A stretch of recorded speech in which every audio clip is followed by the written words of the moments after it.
Hello friends, welcome to our channel. ఈరోజు మన వీడియోలో ఆకుకూర చుక్కకూరతో చట్నీ ఎలా చేయాలో చూపించబోతున్నాను.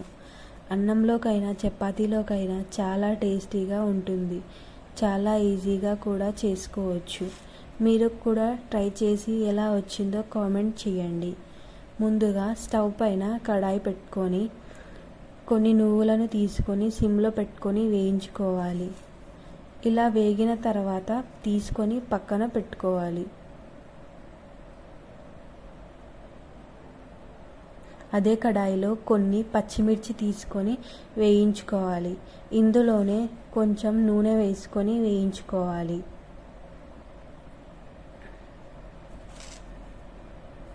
పచ్చిమిర్చి వేగిన తర్వాత ఒక పెద్ద ఉల్లిపాయను తీసుకొని కట్ చేసుకొని వేసుకోవాలి. ఉల్లిపాయలు వేగిన తర్వాత ముందుగానే కడిగేసి తీసుకున్న చుక్కకూరను టమాటాను వేసుకోవాలి. మూత పెట్టుకొని కాస్త ఫ్రై అయ్యాక కొంచెం పసుపు వేసుకొని కలుపుకోవాలి. ఇంకాసేపు మగ్గిన తర్వాత స్టవ్ ఆఫ్ చేసుకొని చుక్కకూర మిశ్రమాన్ని చల్లారనివ్వాలి.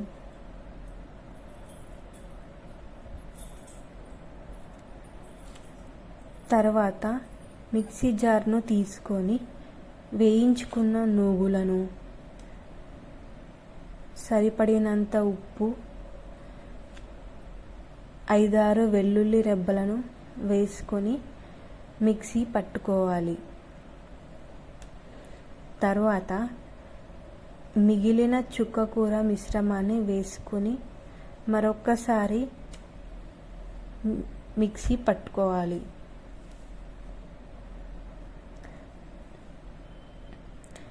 ఇలా మిక్సీ పట్టాక వేరొక పాత్రలోకి తీసుకోవాలి. అంతే, చుక్కకూరతో చట్నీ చాలా సింపుల్గా చేసుకోవచ్చు. మీరు తప్పకుండా ట్రై చేయండి. ఈ వీడియో నచ్చినట్టయితే తప్పకుండా లైక్ చేయండి. మరిన్ని వీడియోస్ కోసం ఛానల్ను సబ్స్క్రైబ్ చేయండి.